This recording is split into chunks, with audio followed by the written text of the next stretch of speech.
옆에 계신 분 인사 나누겠습니다. 잘 오셨습니다.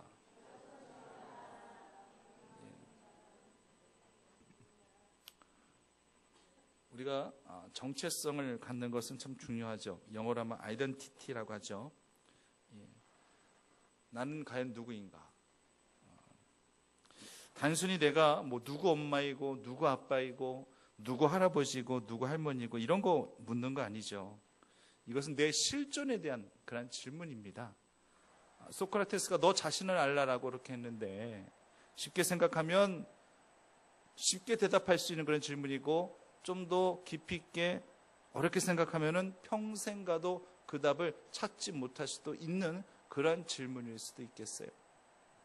이 실존에 대한 질문은 결국 나를 만드신 하나님께로부터 거슬러 올라가야 되겠죠. 내 스스로 이 땅 가운데 태어날 수 없었고 나 홀로 존재할 수 없음을 안다면은 필경 위로 거슬러 올라가야 되는 거예요. 예수님의 족보도요, 성경에 언급된 이유는 뿌리를 찾기 위한 것이며 족보를 통해서 충분히 정체성을 가질 수도 있겠죠.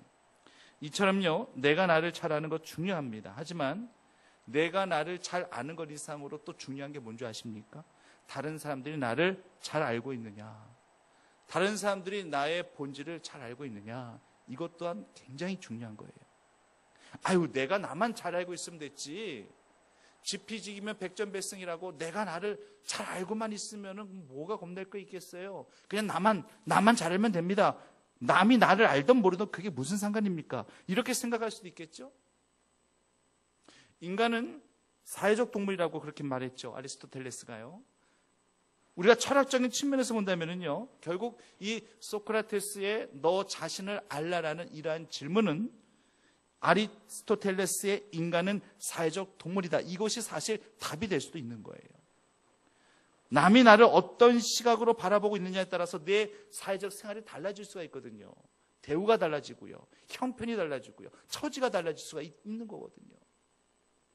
이 세상은요, 온갖 편견과 고정관념으로 지배되어져 있는 세상이라고 해도 절대 틀리지가 않아요.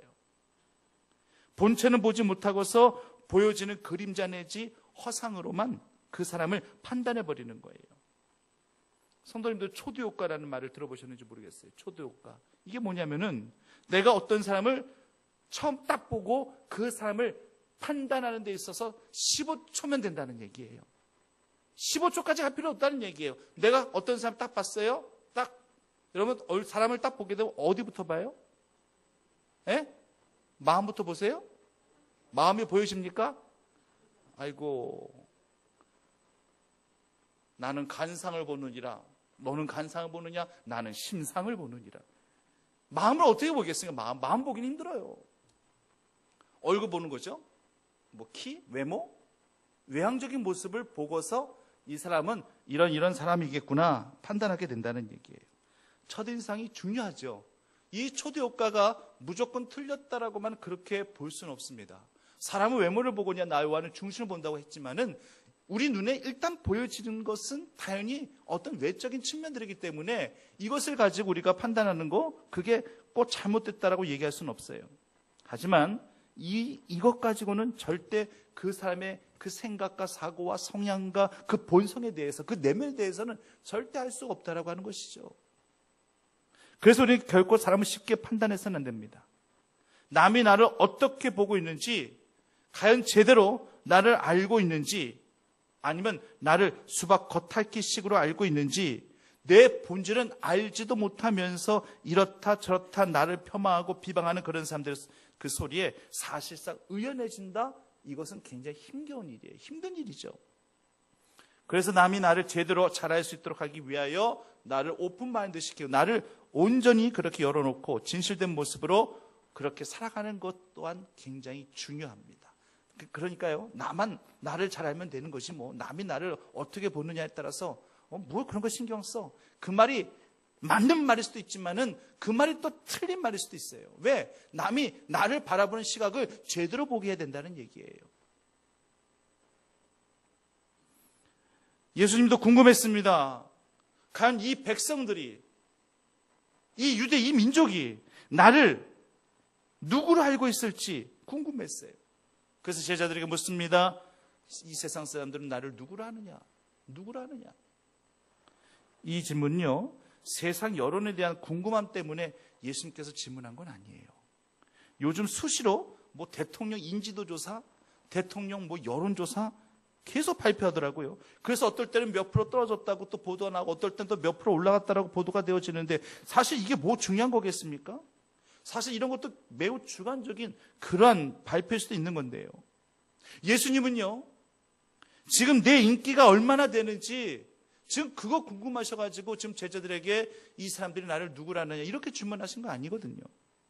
여론 따라 움직이시고 여론 따라 평가받으실 분이라면은 예수님은 우리 주님이 되어지시지 아니하시고 아마 정치적 인물에 아마 국한되었을 것입니다.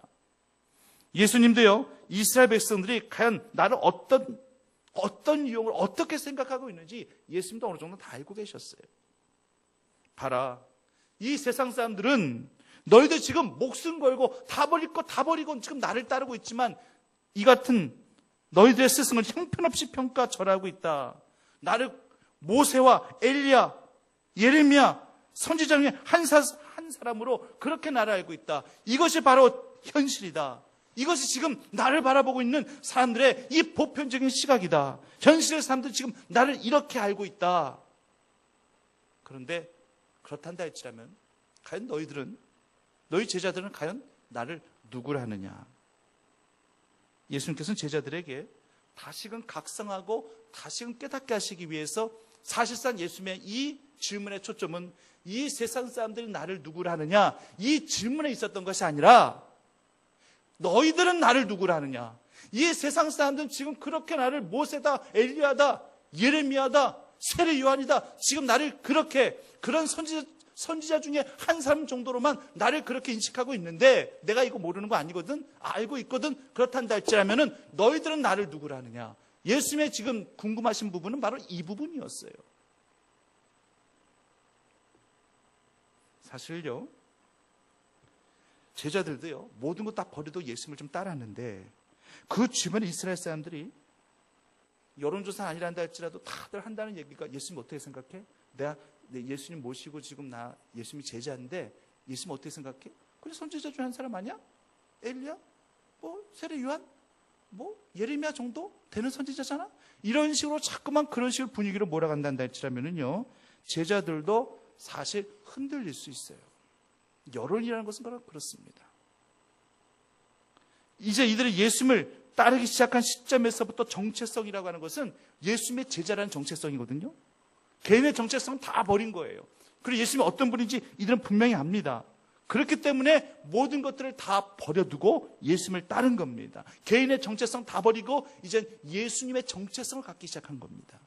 그런데 자꾸만 주변에서 예수님을 자꾸만 이런 식으로만 그렇게 폄하하고 알고 그렇게 이야기한다 할지라면은 처음에는요, 아니 어떻게 우리 예수님을 모세하고 어떻게 예레미야하고 어떻게 우리 예수님을 그런 식으로 그렇게 비교할 수 있어?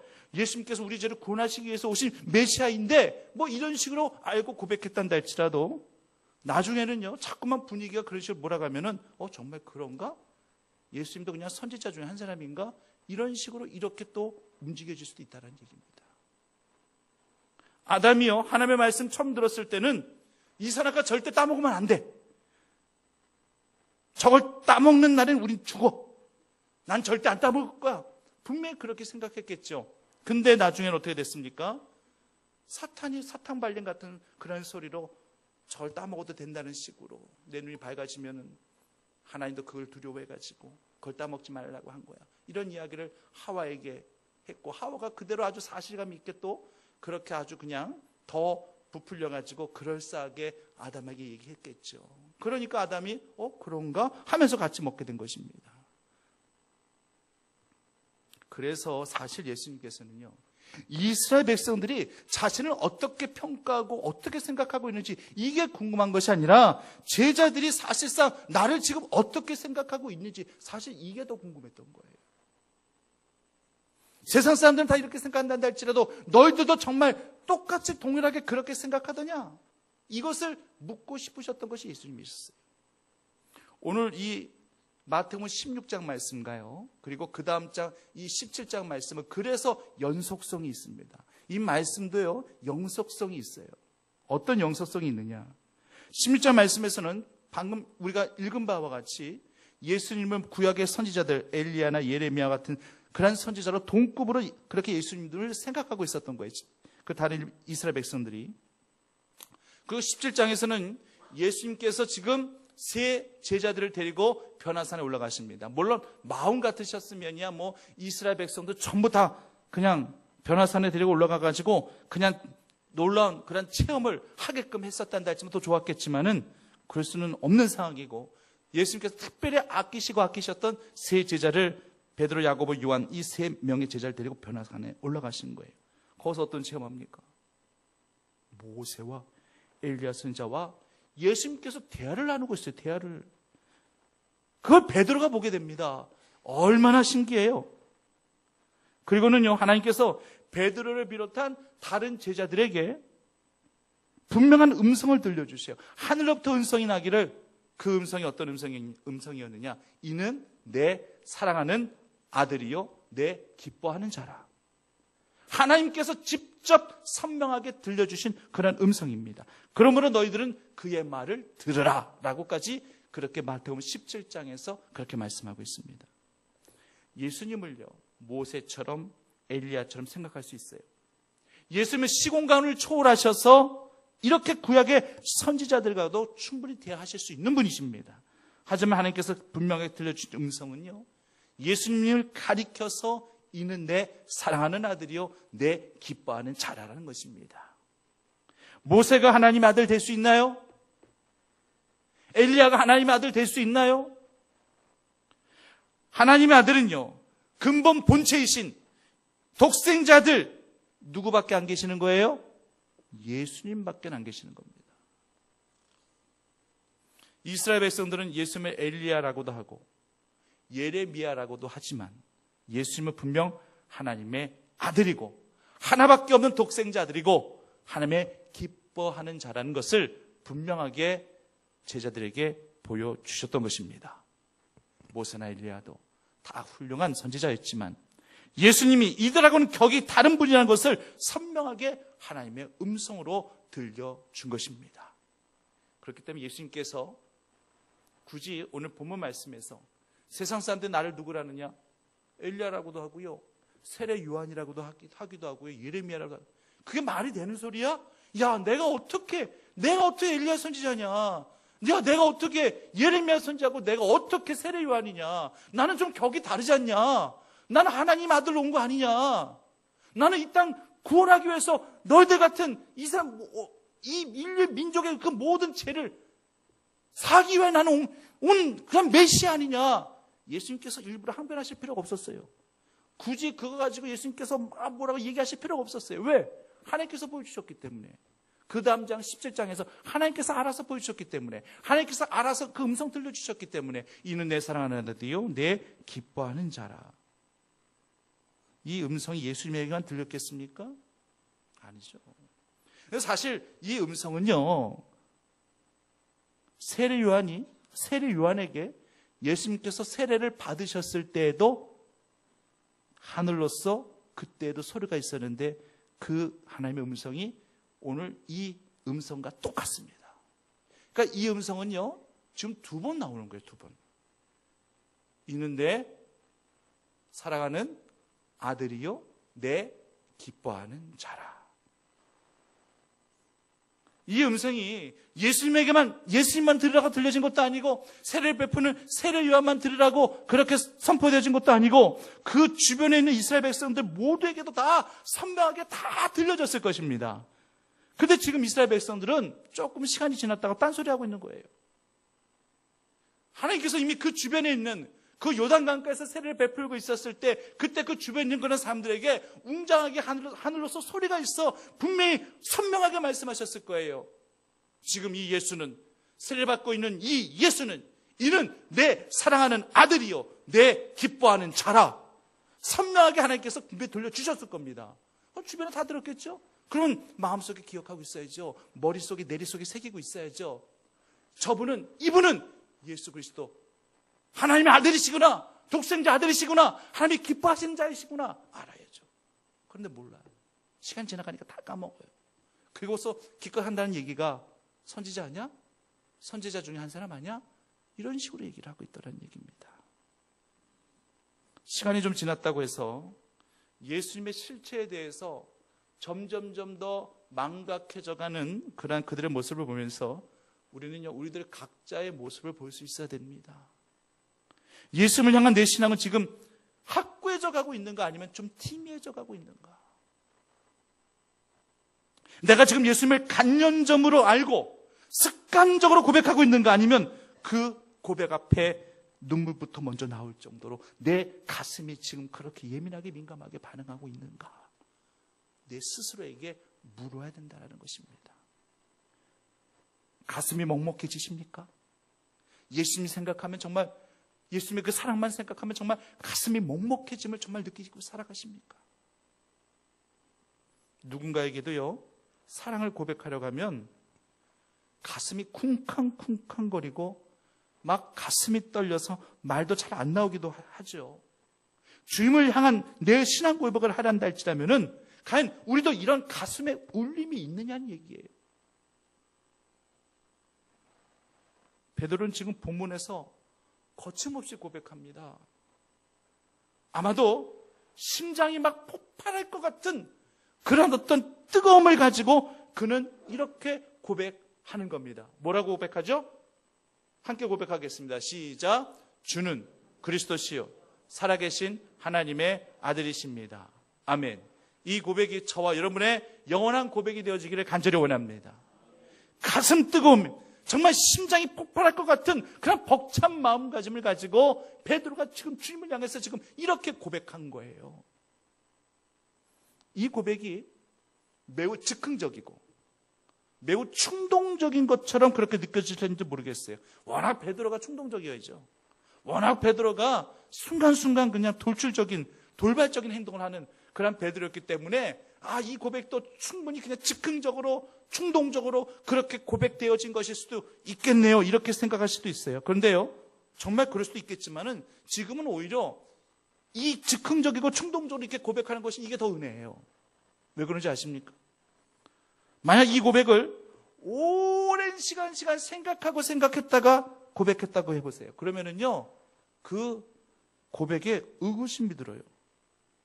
갓 결혼한 신부가 신랑에게 이렇게 물어요. 자기 나 사랑해? 자기 나 사랑해?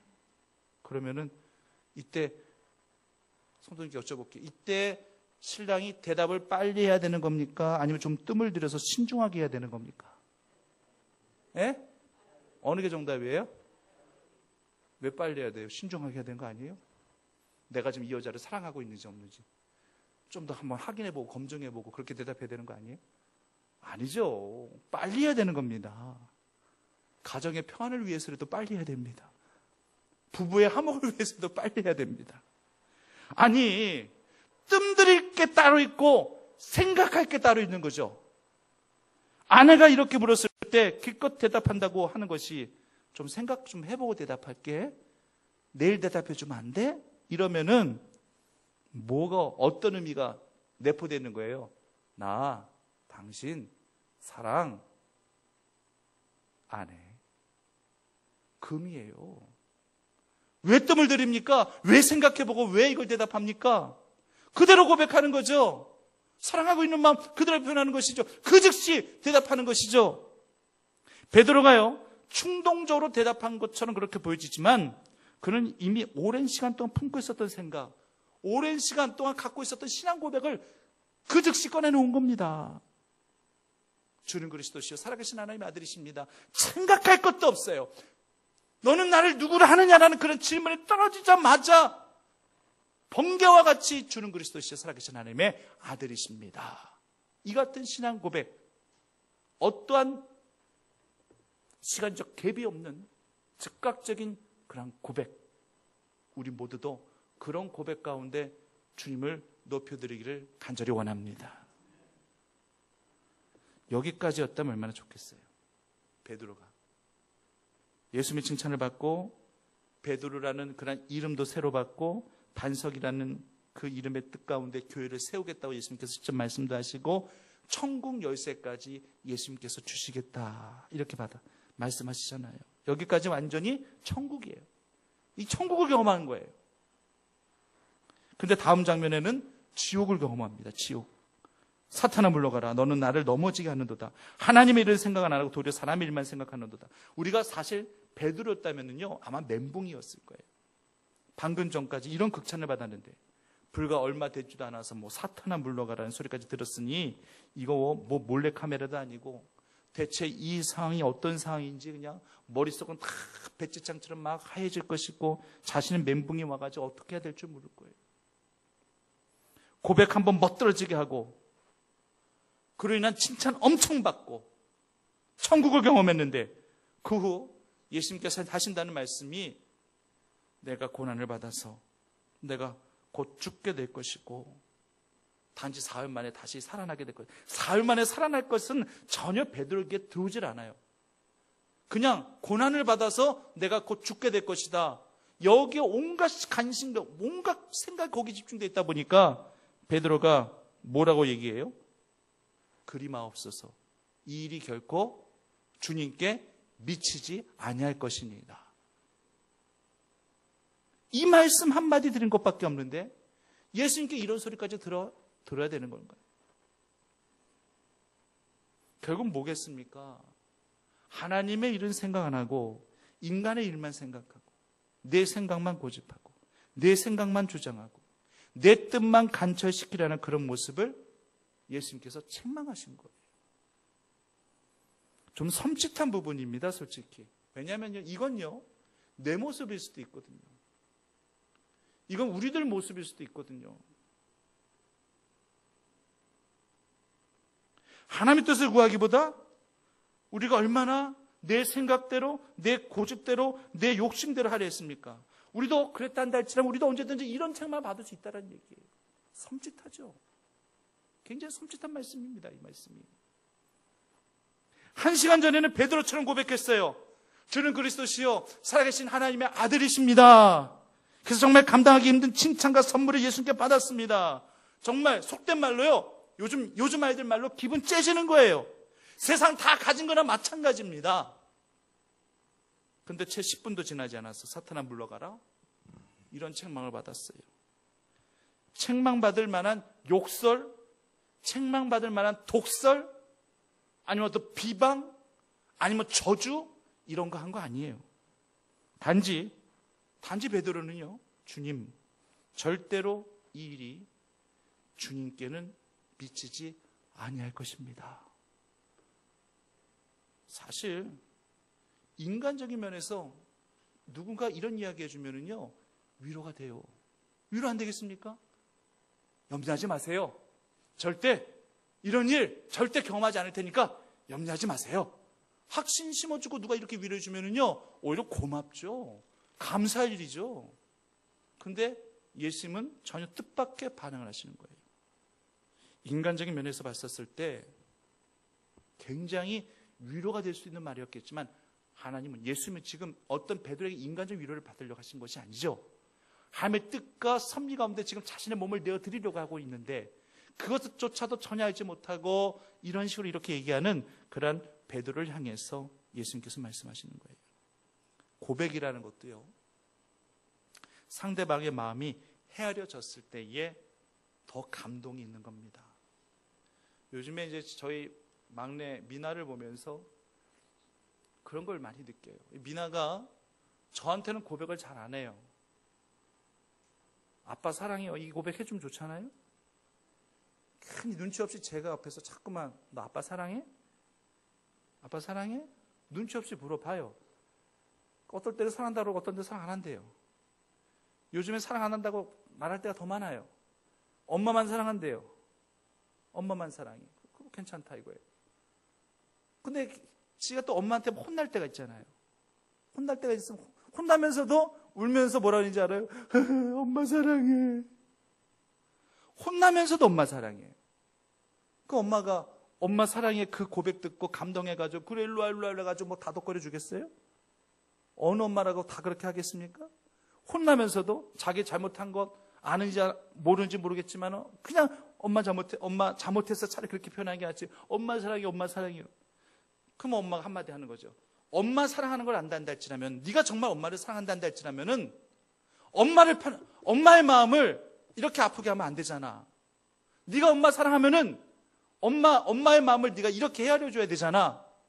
이렇게 얘기하게 되는 거예요. 어느 부모 다 그렇게 얘기합니다. 베드로가요, 주는 그리스도이시여 살아계신 하나님의 아들이십니다. 정말 이건 위대한 신앙 고백이에요. 얼마나 주님이 감동하셨는지요. 근데 인간적인 생각, 인간적인 마음으로 하나님의 그 주님의 마음을 먼저 헤아려드리지 못하고 인간적인 생각으로 모든 것들을 다 뒤덮어버리려고 했었던 그러한 이 모습이 예수님 보시기에 온전치 못했던 거예요. 그래서 이런 책망을 받았던 것입니다. 사랑하는 성도님들, 우리의 모습은 어떠한지 한번 살펴볼 수 있었으면 좋겠어요. 우리 모두도 아직까지 이런 유아적인 모습으로 주님의 마음을 헤아리지 못한 채 내 생각대로, 내 뜻대로, 내 고집대로, 내 주관대로 그렇게 모든 것들을 다 행해가면서 살아가면서 주님 사랑합니다, 주님 사랑합니다, 주는 그리스도시여 살아계신 하나님의 아들이십니다, 주님께서 내 길을 작정하고 계십니다, 본인이 자신의 인생길을 본인이 그렇게 막 설계하면서 계획하면서 그렇게 나가면서 하나님 뜻 가운데는 살게 하시옵소서, 하나님이 주장하시옵소서, 이렇게 고백하고 있는 지금 내 모습은 아닌지를 한번 곰곰이 살펴볼 수 있었으면 좋겠습니다. 오늘 이 본문의 말씀은 굉장히 무겁게 다가와야 돼요. 우리 심령 가운데 무겁게 다가와야 됩니다. 성도님들, 신앙의 정체성을 분명하게 하시고 살아가십시오. 교회 안에서나 교회 밖에서나 우리 신앙의 정체성이 절대 흔들려지면 안 돼요. 교회에서 목사고 교회 밖에 나가서는 누가 나 목사인 거 모르죠. 그걸 밝힐 수 있어야 됩니다. 교회 내에서는 장로고 교회 밖에서는 장로라는 거 그거 다른 사람들이 몰라요. 그러나 내가 떳떳하고 당당하게 내 삶을 통해서 밝힐 수 있어야 됩니다. 교회 안에서는 주는 그리스도시요 살아계신 하나님의 아들이십니다 이렇게 고백하면서 세상 밖에 가서는 동일한 그런 고백을 할 수 있겠느냐는 얘기입니다. 믿지 않는 자들 앞에서 동일한 그런 고백을 하면서 그렇게 살 수 있겠냐는 얘기입니다. 그렇기 때문에 제가 지난주에도 주일 강단에서 설교했었습니다만 이 본문 갖고 설교했었습니다만은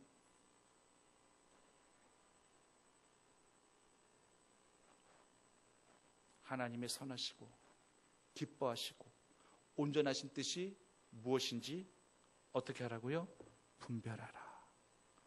하나님의 기쁘시고 온전하신 뜻이 무엇인지 늘 분별해 가시면서 하나님 앞에 고백도 하시면서 그렇게 신앙의 정체성을 만들어 가시고 재정립해 나가실 수 있는 믿음의 자녀들, 신앙의 자녀들이 다 되시기만을 간절히 축원합니다. 살아역사하신 아버지 하나님, 정체성의 혼돈이 온다라고 하는 것은 이미 나에게 갈등이 있다는 것입니다. 교회 안에서 교회 밖에서 내 양면의 삶의 모습들을 내가 보고 있기 때문에 정체성의 혼돈이 오는 것입니다. 입으로는 주님 사랑합니다, 주는 그리스도가 되십니다 고백하면서 세상 밖에서는 주는 그리스도 되심을 고백하지도 못하고 주는 그리스도 되심을 알리지도 못하고 주는 그리스도가 되심을 행함을 통해서 그리스도의 향기로 드러내지 못하는 그러한 우리의 이중적인 삶의 잣대 가운데 우리가 놓여져 있단다 할지라면 어찌 우리가 이 같은 고백을 하며 마음이 편할 수 있겠습니까? 주님의 뜻을 먼저 헤아려 드릴 수 있는 주의 자녀들이 되게 하여 주시옵소서. 베드로는 고백을 통하여 주님께 위대한 칭찬을, 위대한 선물을 받았지만 베드로는 또 그 고백을 통하여 주님의 엄청난 책망까지도 받아 누렸던 인물이 바로 베드로였음을 우리가 기억한단다 할지라면 우리가 진정 주님의 마음을 헤아리는 것이, 주님께서 우리에게 듣기 원하시는 그런 답을 우리가 해드릴 수 있는 것이 우리의 믿음이 되어야 될 것이며, 또 인간적인 생각에 사로잡혀 인간적인 뜻 가운데 주님의 뜻을 거스리고 역행하는 그런 저희들의 모습이 되어지지 아니하도록 한 번 더 주님 앞에 무릎 꿇고 한 번 더 주님 앞에 머리를 조아리고 한 번 더 주님 앞에 뜻을 구할 수 있는, 주님의 뜻을 분별하기 위해 몸부림칠 수 있는 그러한 신앙의 자녀들, 믿음의 자녀들이 다 되어질 수 있는 저희 모두가 되어질 수 있도록 인도하여 주시옵소서. 예수님의 이름으로 기도드립니다.